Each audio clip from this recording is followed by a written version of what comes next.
Yeah, I'm Jackson. I have zero experience with carpentry. I studied at a school for historic preservation in Boston and learned about how things were built, 250 years ago. There's a long way to go. I'm nowhere near the top. Not that I thought I was, but there's so much more to do out there. Welcome back to the Passion for Craft podcast. We're really excited. We've got our first in-person guest here. Ooh, wow. Yeah. So this is Austin Bewley. He is an architect. Austin, we don't have you on a Zoom call, so I'll just let you kind of explain who you are. Okay, here we go. So Austin Bewley. So I practice residential architecture. Typically high-end homes with a lot of detail and character. So my just a brief backstory on kind of how I got here. So I have always loved, designing and kind of being creative, even as a young kid. I originally thought I was going to be an engineer. I wanted to, design roller coasters and just get creative. So kind of from fourth grade all the way through high school, I thought, okay, engineers, something creative. And then I hit, physics, and I was like, The most creative part of engineering. Like, let me maybe take a step back and rethink this. And so, I kind of grappled with that idea for a while, and really architecture wasn't on the radar for me until I got into a course in high school. It was junior year of high school, and it was a drafting course, and so learned how to do AutoCAD and kind of the proper sizes of rooms and kind of laying out a house. And so by the end of that semester, we had kind of this one-story house that we thought through. And so I was like, oh, I really like this, just this kind of technical aspect of it. And all the other kids in the class are like, this is so boring, why are we doing this? And I'm like, this is fun, and so I kind of was like, okay, there's something there. My wife, who was my girlfriend at the time, we were just kind of talking, and I was just telling her, I was like, man, this physics thing's not really working out for me. I love the idea of mechanical engineering and, kind of that technical aspect. But I just didn't feel like I necessarily had that natural aptitude to, take on that engineering role. And she was just out of the blue. She's like, you should look at architecture, because I was, talking about it in school, and I was like, okay, yeah. So senior year, I switched from, there was an engineering graphics course, or there's an architecture graphics course, and so I switched from the engineering to the architecture graphics, and so we dove deeper into architecture from there, and I never looked back after that. I really just, I enjoyed kind of the dull nature of the profession at first, kind of the real kind of nitty gritty, not necessarily the creative aspect of it. Right. And so that summer after high school, I got an internship with a local architect. And so I started, drawing details for her and, working on floor plans with her and everything. And, so applied to architecture school, got in, and then first day of school, I was like, I guess I didn't have a good understanding of what architecture was. Sounds cool. Yeah, I had that technical thing, but the first day we show up at school, and it was just design a place for a rock. And it was like, what does that even mean? For a rock? Yeah, for a rock. And it was very ambiguous and just what is, is form, space, order, all of these very ambiguous ideas. You really it's just whoa, I was not expecting this. So it was kind of this okay, here we go. And so I fell in love with that creative side of it, where it's like you're just grappling with just very big ideas. And I know it's a long backstory. So. I think it's super helpful. No, it's I feel good. like it's I didn't know that. Yeah. Okay. And I mean, not to throw something else on the table, but you are also a shipwright, or I don't know what the correct term is. Yeah, that's I'm not a professional shipwright. I don't do it on a daily basis. But so after architecture school, I basically walked out of architecture school thinking like, I don't know as much as I wish I did. Yeah. I'm kind of, I will be drawing plans for someone to execute, and I don't fully get that, kind of what that entails. And kind of, there's a little bit of a disconnect there. And so I was fortunate enough, I became really passionate about woodworking when I was in architecture school, seeing like George Nakashima, and I studied abroad in Italy, and so I saw a lot of like great sculptures, and just witnessed a lot of masters of the past. And so I love this idea of craft and woodworking, and the architect being a builder was really inspiring to me. Furniture makers and furniture designers and that kind of stuff. So I came across this school just randomly on vacation called the Northwest School of Wood and Boat Building up in Washington State. And we toured the school, and my mom could just see that I was like so passionate about it. And she's like, you should, if you're interested in doing this, you should really consider it. And, so we toured it. I absolutely loved it. These kids were hands-on, just hand planes and chisels, and, sawdust was flying, and, this beautiful, functional object was being created. It's like, there's no like fluff around a boat. It's, the beauty is the function. Right. Absolutely. And so we came back to Texas, and I applied like that next day. I was like, I'm not backing out of this. Like, I want to do this, and getting ready to graduate, and all my friends are, going to master's programs, and like I'm going to boat building school.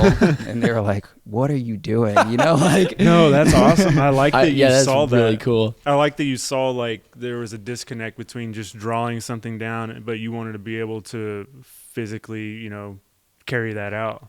Yeah, and it's it is so much harder to like than I originally like thought it would be. It's like, okay, even today, like I draw something and then I go to execute that, like just personal projects, like dining room tables and that kind of stuff, and you just see these pitfalls, and it's like, I thought I had that, I thought I really nailed that. It but looked good on paper. Yeah, it looked good on paper, but you get there and you're like, yes, it could be executed that way, but it would be way harder. And like, what's the point of doing that? Like, if I just change this one little detail, it would be so much easier, and like, totally. And it doesn't affect the overall aesthetic of the project. Yeah. How long were you in that boat building school? So it was a year long. Okay. Yeah. Nice. So you got familiar with all those hand tools and everything. Yeah. So it, so their mission is, to preserve and promote craftsmanship. And so really the founder of that school saw back in the 80s that, wooden boat building was dying. It was a dying art. And, so he founded this school to keep it alive. That's really cool. Yeah, it's amazing what they're doing there. And, everyone in Port Townsend is like, they're a blacksmith, or, they, oh, really? Yeah, they're woodworkers. Cool. You've got There's trades shipwrights everywhere. everywhere. Yeah. Like it is very alive there. That's really cool. Yeah. Did your boat end up floating? Which one? Well, we have a lot of really, I think, fun questions for you today. Really to just get your expertise and opinions on a lot of this stuff. And a lot more of them are catered to architecture as a whole, but I think a lot of it relates to craft and craft as a whole. And so if anything, shipwright wise matches in or plays in, would love to just hear all of that as a whole. But I think, the format of this show is I'm kind of the apprentice, don't really know anything. Richard is there, boots on the ground, doing it, the journeyman, and Brent has hung up the tool belt, the master, knows a lot of stuff. And so that's kind of the roles that we all play. And so I would say you would fit into the journeyman master-ish level, right, where you're actively doing architecture right now. I don't know if you can like classify yourself as that. I think right. Other people have to classify you. Well, yeah, master. Let us say master journeyman, somewhere in that range. Well, but answer that question.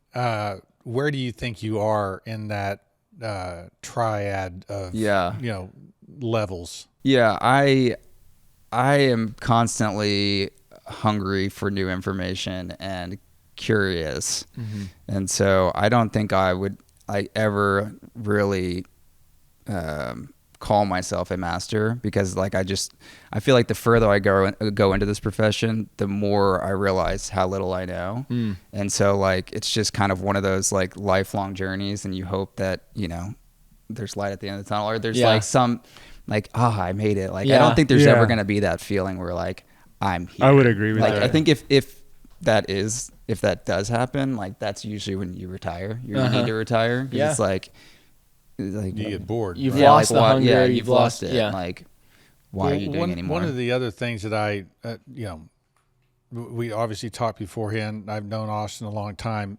He is in the building world. Okay, the architect, means master builder, right? He was that person who. And I think you saw that after leaving architecture school, that you understood how to draw, but you didn't know how to build. And you wanted to tie those two together. I don't know if that's an accurate way. Well, for sure. And before you even answer that, I do want to just take care of an apprentice loose end that's happening right now, where as a homeowner, I think especially in today's day and age, where like the idea of having an architect on a job may be lost, where there's like a lot of production builders where maybe there was one architect a while ago who designed this house, and now production builders are making for me, I called him an architect for 12 years of my life, where I had no idea what his job was, and still to this day, what would you define an architect as? Like, how would you classify, like, what does it mean to be an architect, and what role are you playing in the home building process? Yeah, I think that's a great question. And I feel like it's going to be a different answer for a lot of people. Right. And so there's kind of like, in my mind, there's like two schools of architects. Like one, is an organizer, and they basically coordinate the project. And they're really good at, just keeping everyone focused on the project, delegating tasks, and just kind of a manager of a project.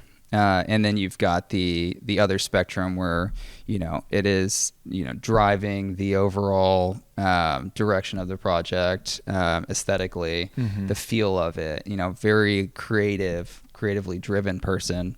And I think, those two mentalities are two kind of, two different brain types, I would say. Yeah. Like it's hard to be both. You really need to kind of know who you are. And so I would say, like, those are kind of the two schools of thought there. But, it's changed over the years too. Because I mean, really, like, the architect, did everything. They did, the lighting, they did the HVAC. I mean, they were thinking through the structure. But now you're kind of like, we got so many specialists that are, you have the HVAC, the mechanical designers, you've got lighting designers and interiors. And so I think in many ways it's tough to be that old school architect. Yeah. And just have your hand in every aspect of it. Right. So. Okay, and out of can I those, go back to my question now? well, just one more. What you said those are two types of different people, right? Which one do you fall into? More the creative designer or the organizer?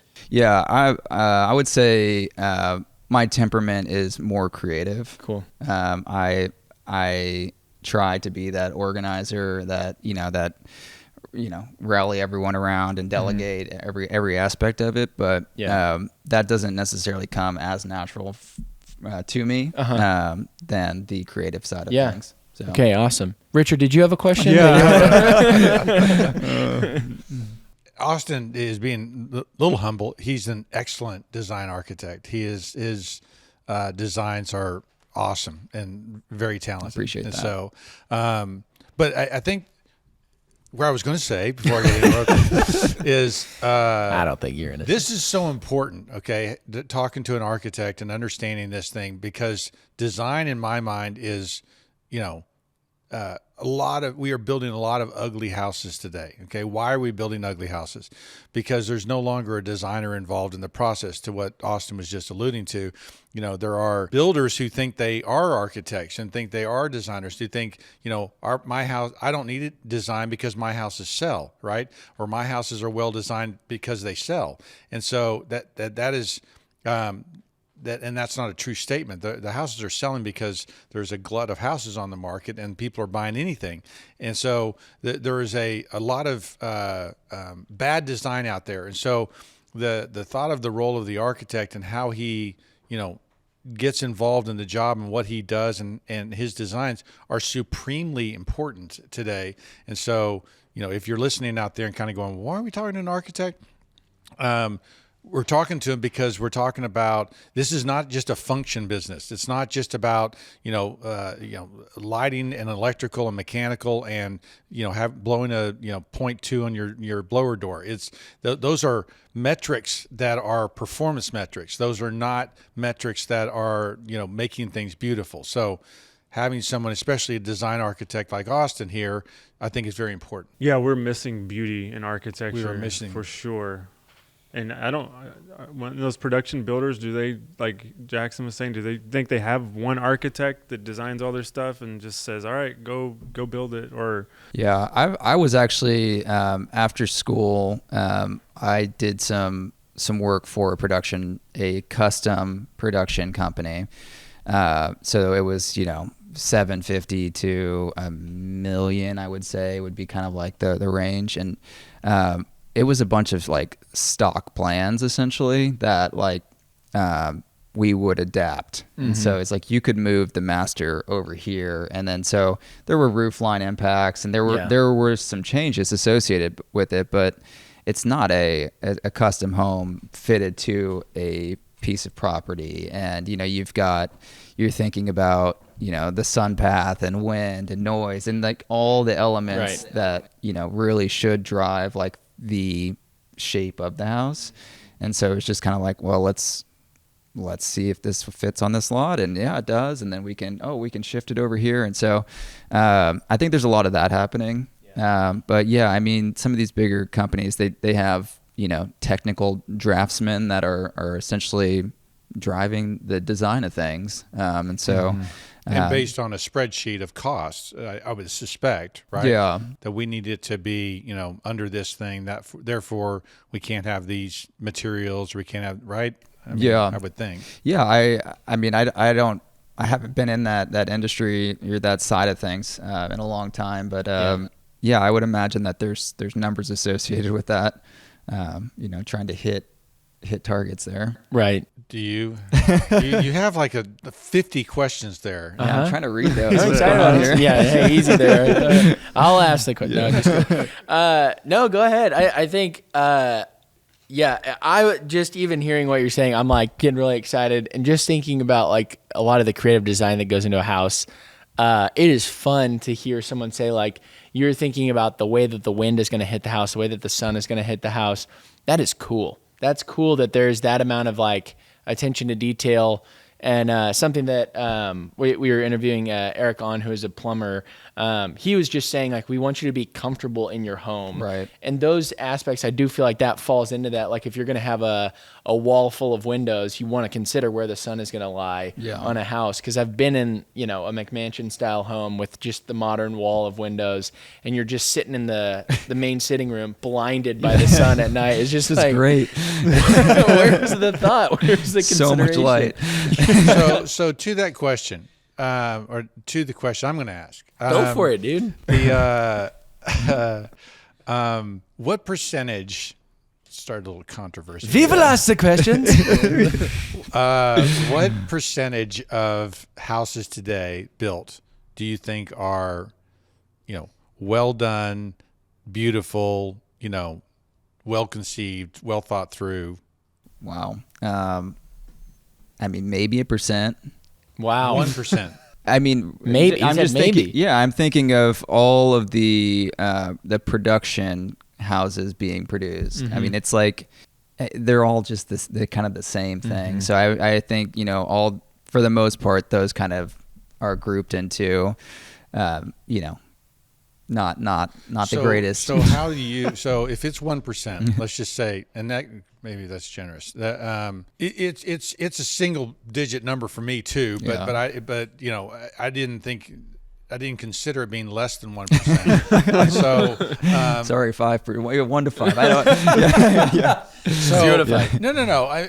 That's why I asked. And so, how do you, our podcast is, because I think craft is, good craft is 1%, right? Is 5% or whatever the thumb is. So how are you doing, or what do you do to improve design and beauty in your projects? That's a great question. I think I try to bring a level of basically tailoring this house to each client. And so, learning about how they live in the house, how they flow, really what their day in and day out looks like, and listen to the challenges that they're faced with in their current position, and try to make their life as easy as possible. Yeah. I've worked with Brent for many years, so I love the narrative of the house that you talk about a lot, and I think that that's so true to kind of have that like true north for a project. It's not like, we live in this Pinterest age where it's like, oh, there's so much great inspiration that you can glean from Pinterest. Yeah. But if you're not careful, it's like this room looks like this and this room looks like that, and it's hard to kind of like bring all of that together into a cohesive whole. Absolutely. And so kind of like filter out all the noise. It's like you're in a showroom. Like, oh, you could have this, but it's the same house. Right. It doesn't flow. Exactly. And I think that there are good examples of like themed rooms, and like, John Staub did that a lot, where, he's taking moments from his travels and, bringing them into one home. But I think if you're not careful, you do need to go in having this is the vibe. This is the true north of this project, and holding true to that. And the details, it doesn't end at like the overall like massing of the house. Like that can feel nice, but then when you start looking at like, okay, the scale of the body versus like the scale of the hand, like the tactile nature of it, like those kind of details, like what materials you're using and how are they coming together. That's where I think architecture is really born, is, bringing materials together in a harmonious way. Yeah. So absolutely. That's a very philosophical. There's a very architect way of answering that question. Sorry. You are talking about. He brought you here to be an architect. Don't apologize. That's exactly what we're No, I mean it is. I'm sitting here thinking about someone out there listening to this, going, okay, what does that mean? Okay, yeah, I know what you mean, but I don't know if we worked together for a long time, and so we know each other well. I would say that the first part of that, to answer your question, was about function, right? Were functional things. For sure. Yeah. How do you make something beautiful? Let me ask it that way. I think there's great examples. I mean, just from the past. I mean, you do have to look at the past, where we've come from and where we are today, and how we can adapt that. I mean, it's not like you can just say this is a blank canvas, and we've been stuck in modernism for how many years now? Like, we can't break out at what is that next style. And I think it kind of goes back. I didn't brush on it, but whenever I got out of school, everything was very modern. You're going to be you're going to be doing a lot of corporate buildings and these giant skyscrapers, and then I got out and it was like, I remember this, one of my friends at boat school, I showed him my portfolio and he was like, flipping through it, and he's just kind of like, mm-hmm, mm-hmm.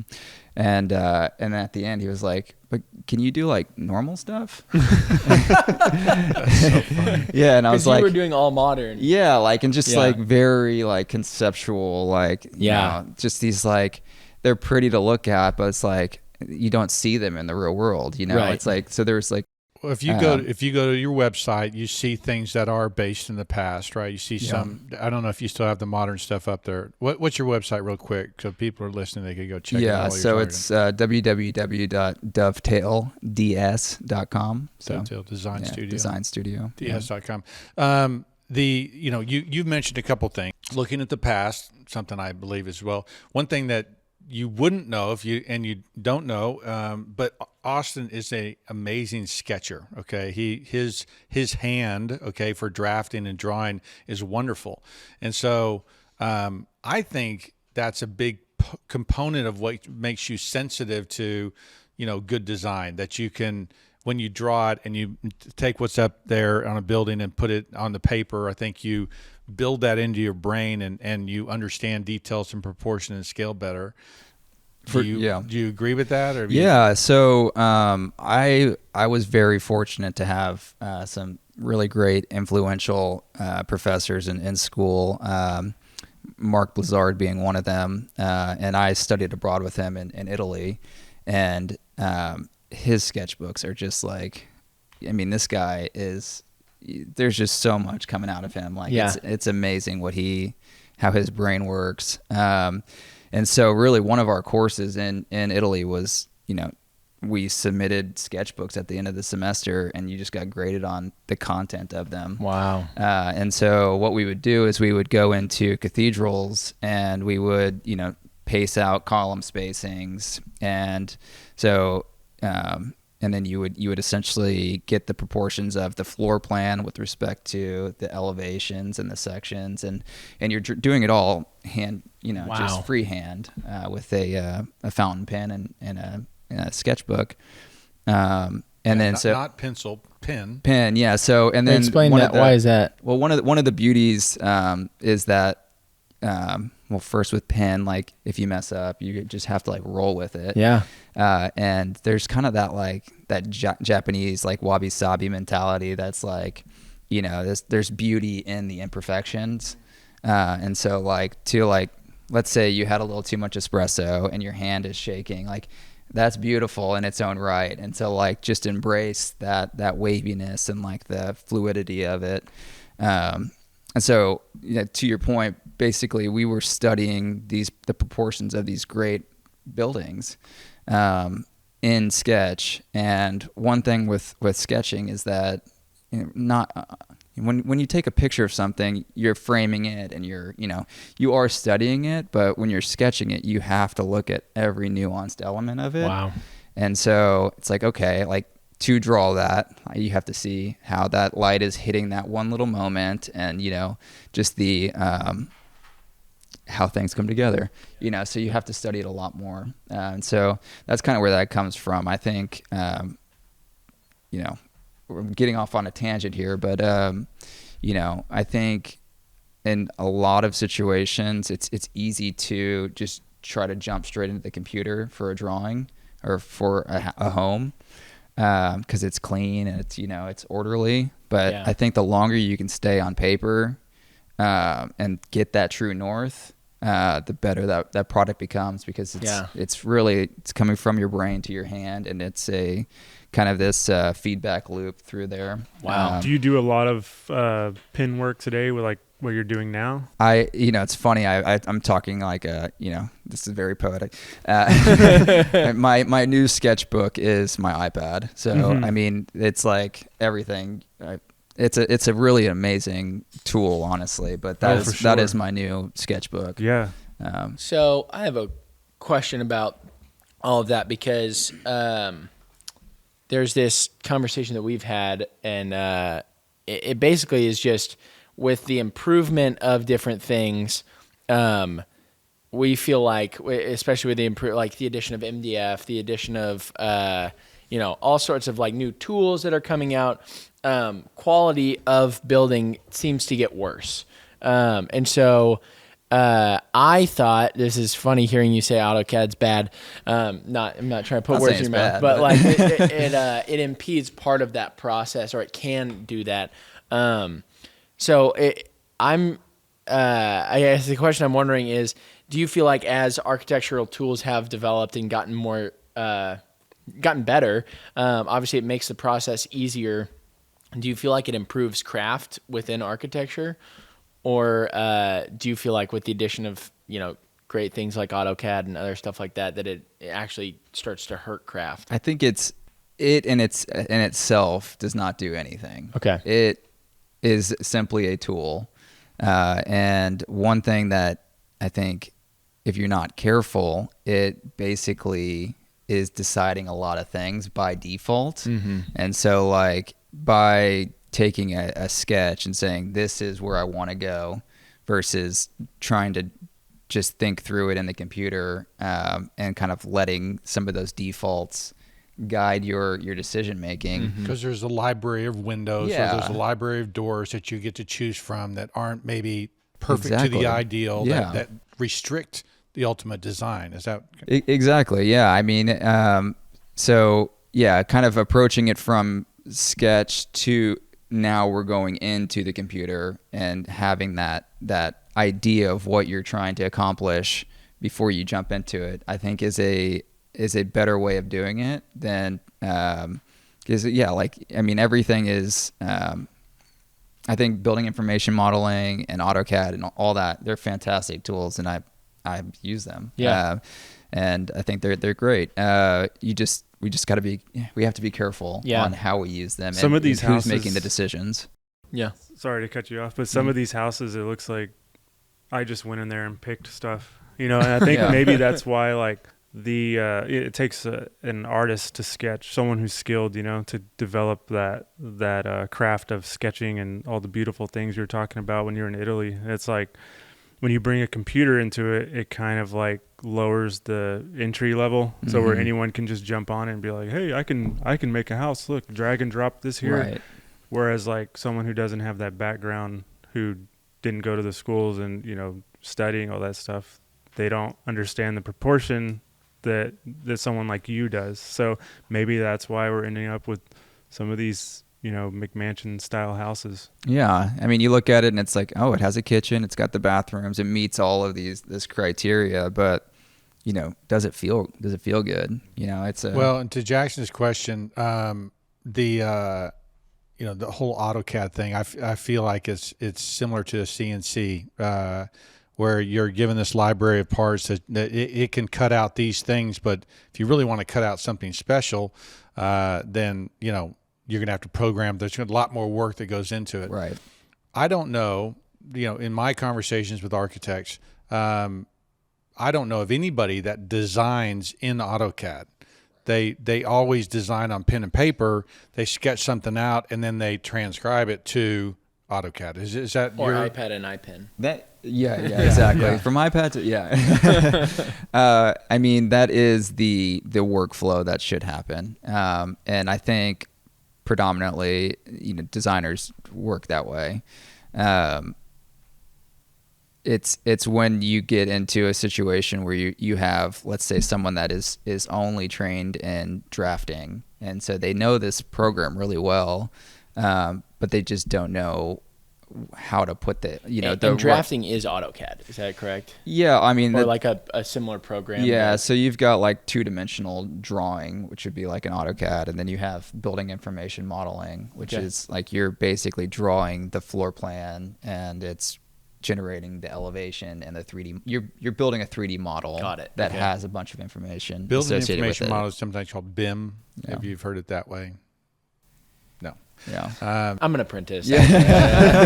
I don't know anything. Well, I mean, one of the other things that speaking of BIM, speaking of, technology and how it's going to affect your craft and your trade, I was talking to a architect on the commercial side, and, he was questioning his role going forward in architecture because of BIM, because of these very sophisticated modeling programs, where basically, and we may be going back to just a design architect, but I'd like your input. They're building a building, and the HVAC contractor builds in BIM and drops it into the thing. The plumber drops his stuff in. The electrician drops his stuff in. All from BIM. Yeah, things that the architect used to do or used to coordinate.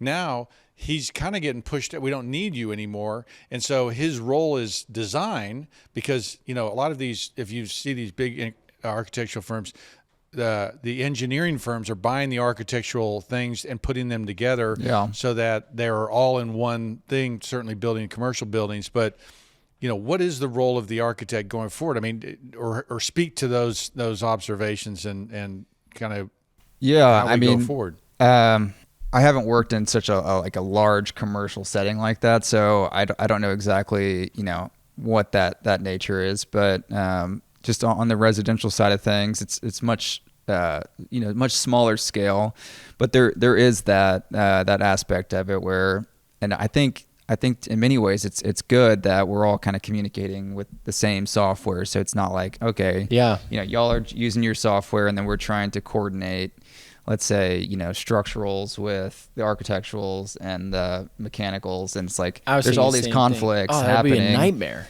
Yeah, and so to be able to use one platform where everyone can say, oh, well, we're going to have, fur down here to get this ductwork through, and, kind of think through that prior to construction. I think there's some beauty in that. To some degree, I think that the role of the architect over the years has been kind of sidelined a little bit.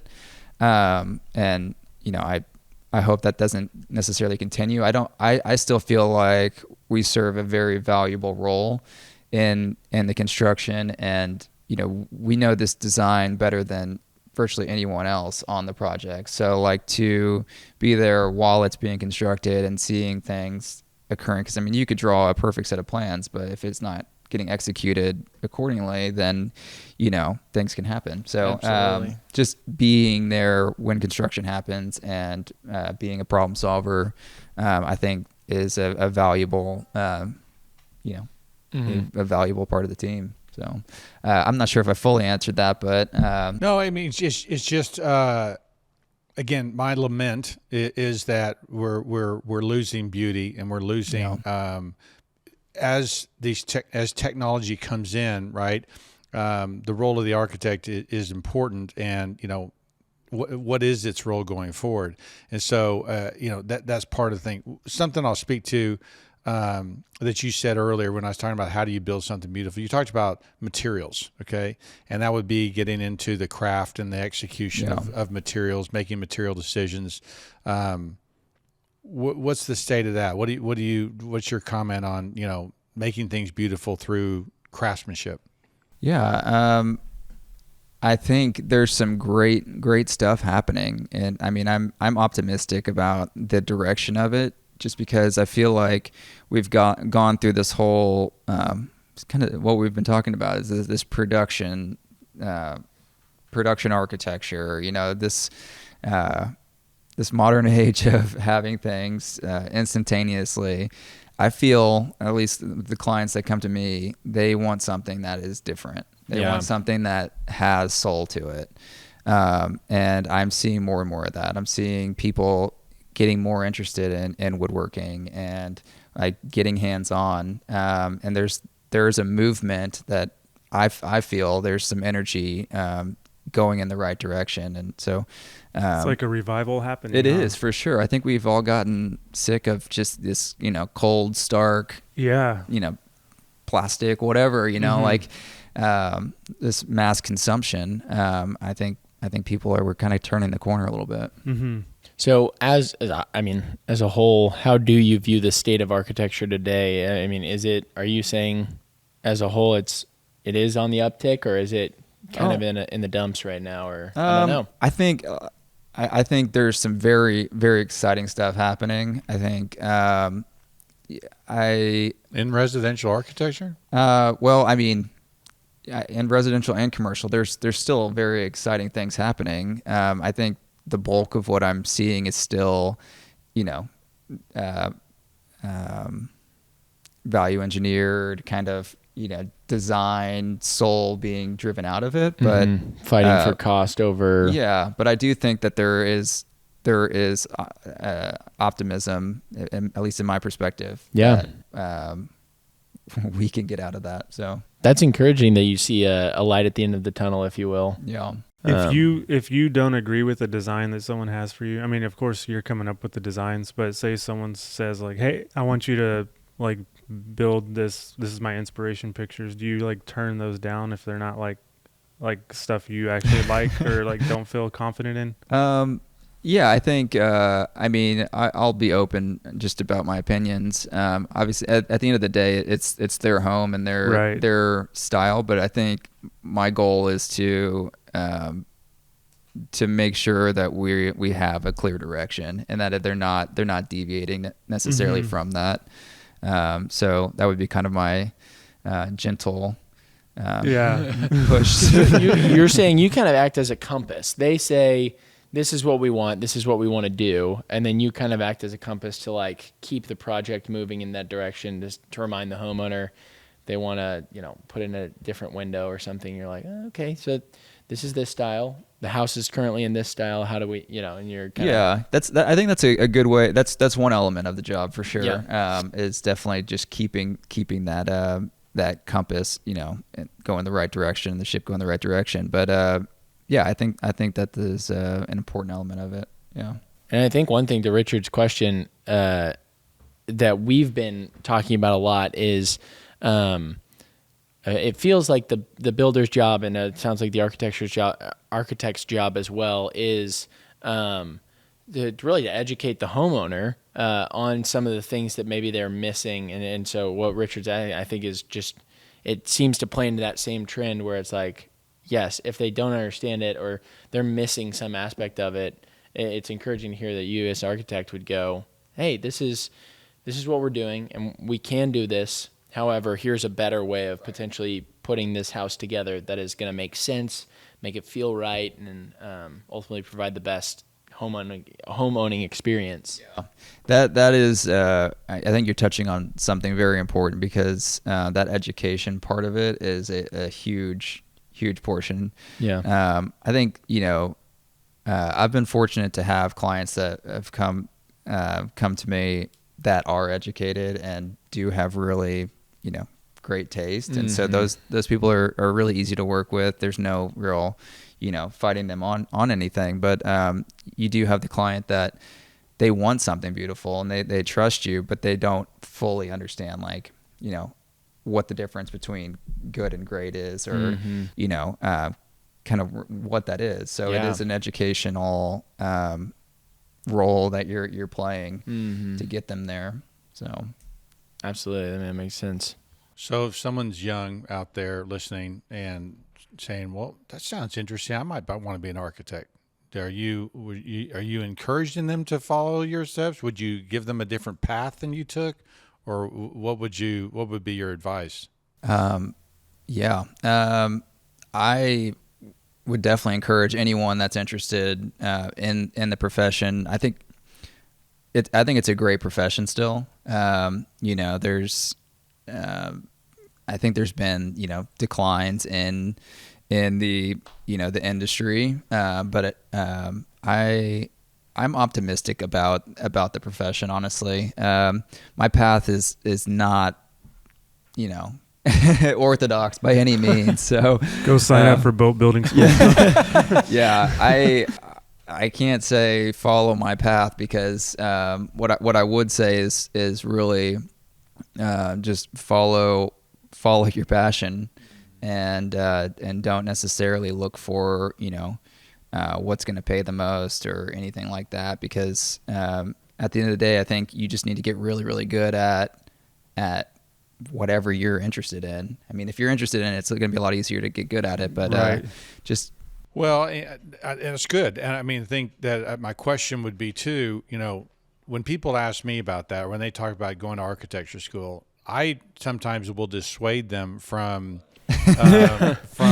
not architecture school, but like I have a friend who's an architect who went to UVA, and UVA obviously this great historical university, one of the, was voted the top, architectural wonder in America by architects. Thomas Jefferson, it's just an amazing place. Well, their school is a modernist school, and so there's a conflict between modernism and classicism, and obviously Notre Dame is a all classical program, and there are other programs that now teach more classical ideas. Do you have an opinion there? Would you say, well, yeah, I should have gone to Notre Dame, or because of the kind of things that I'm practicing, or do you appreciate the modern bent that you got, and or did you get a right blend of it, or how would you respond to that? yeah, I mean, I think it's personal preference. I would say that I was not coming out of high school. I again had a kind of a skewed idea of what an architect was and kind of what the program was all about. I probably should have done more due diligence prior, but I loved my education, honestly. Like I don't look back and say, oh, I wish I would have gone somewhere else, but yeah, I think what architecture schools are teaching is a problem solving. It's we're designing buildings, but this could also, we could be designing furniture, we could be, designing products. And so I think it's a well-versed education.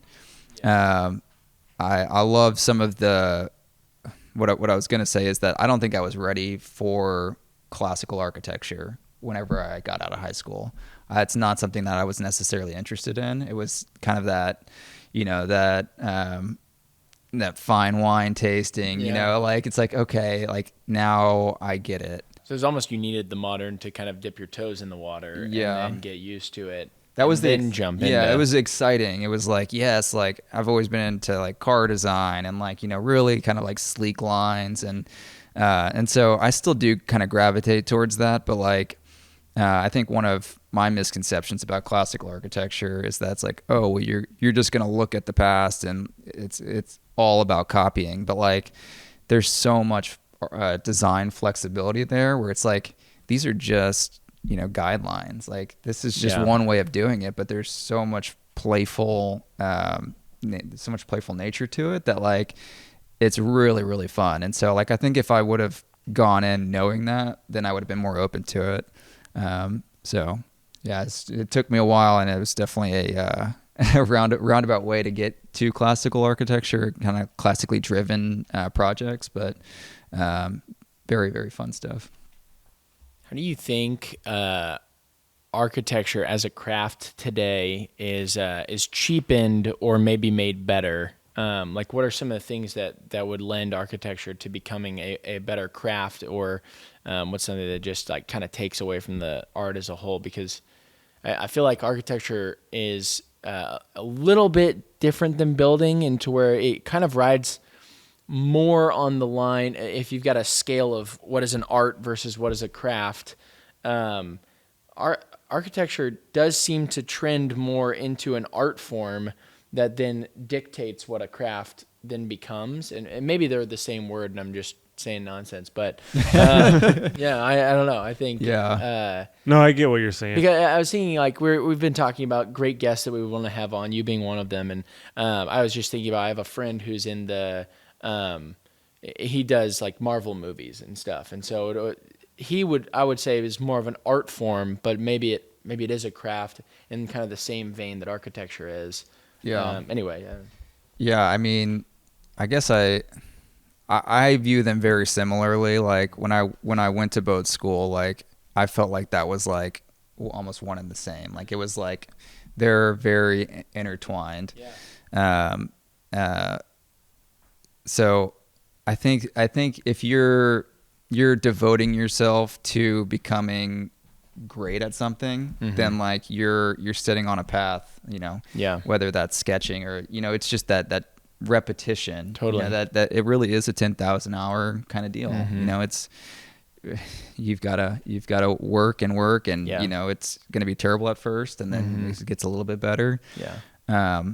I think one thing that's challenging about architecture in general is that just the cycle of a project. I mean, you're talking about like 2 years to see a product through, and then it's like, okay, that was one rep. So the faster you can speed those up, like, and I think with woodworking for me, like, these smaller projects where you draw, you implement, you adapt, and then you keep going, like you can get more reps faster.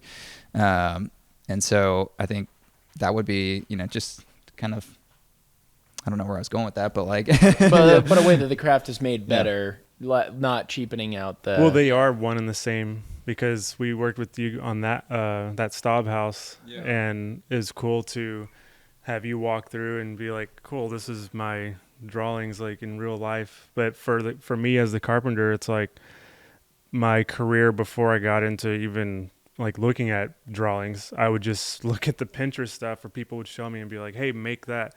But for me, it's so cool to be like, okay, this is what he's drawn right here. Let's do that.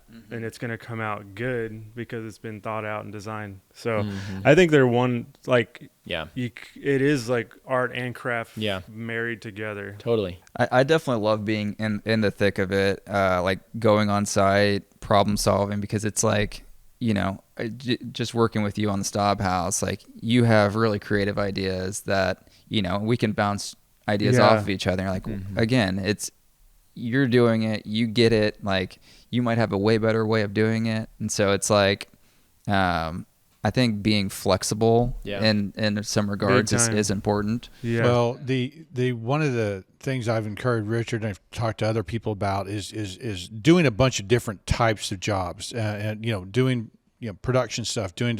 I think working with an architect, you are practicing it at a higher level, because you're looking at details. You're doing more and more specific design stuff.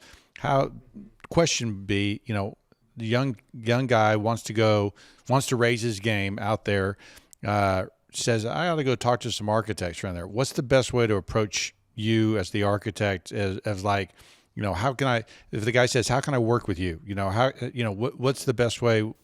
What are some qualifications that guy needs? Maybe. I mean, this is a builder coming to me? No, a craftsman, a trim carpenter, Gotcha. A cabinet maker, someone who's building a portfolio of the work that he's done. What's the best way to approach you and, find work on your jobs? Well, you can come by the office. No. I'm always looking for people that, are eager and hungry to learn. And talented, right? Yeah, talent, definitely. I think to some degree they go hand in hand. I mean, to be curious, like, and driven, like someone that is just hungry to, But they don't need to be intimidated to come in to see you, right? No, absolutely not. It's just, bring your portfolio and let's talk. Yeah, for sure. I think, absolutely. Yeah, there's, I love talking with any craftsman and anyone that's interested in any type of craft, honestly. So, no intimidation. Well, okay. There's another question that we've got for you, and this is kind of fun. But you are tasked with designing, name a project that you're currently on, and you are stranded on a desert island. You're only able to bring 3 tools with you. Okay. So Sounds like a real story now. It's real. Yeah. This is just like a normal day in the life, right? Yeah. So what are the 3 tools that you as an architect feel that are must-haves for your job? So the desert island, I'm designing and building the house there. Just designing. Don't go too deep into it. You know? Yeah, what was it? Well, it would be the iPad. No. Yeah, I mean, great. Yeah, no, it's so funny because I have always been kind of more physical with, again, the fountain pen and all that, but that really has been a game changer. So, I mean, honestly, I spend a lot of time just drawing by hand, and then computer work after that. So, I mean, design wise, like there's not a whole lot of not many tools you necessarily need. Yeah. But the sketch pad, whether it's an iPad or a physical pad, is kind of like that's the architect's that's tool, right? That's the tool. Yeah. I mean, there's not much more than that. Yeah, which is great. I think the point of this question is a lot less like, you're stranded on an island. What do you bring with you, right? And it's a lot more, what are your essentials? What are your essentials? What are your favorite tools? But then on top of that, if you're starting out, what are the main tools that you need to run the job? And so a cup of espresso and a sketch pad. Yeah. That's awesome. Yeah. Drafting table. So you can get those organic wavy lines. Yeah, there you go. Yeah, you gotta work on those organic wavy lines. You gotta be just wavy hands. But you're not gonna have anything to charge the iPad on the island. No. That's really nitty gritty on the iPad. Well, yeah, Austin. Thank you so much. It's been an absolute pleasure having you on. This is Austin Bewley, everyone, and you can find him at dovetailds.com. Well, thank you guys. Appreciate it. Yeah, thank fun. you for coming. Good stuff. Yeah.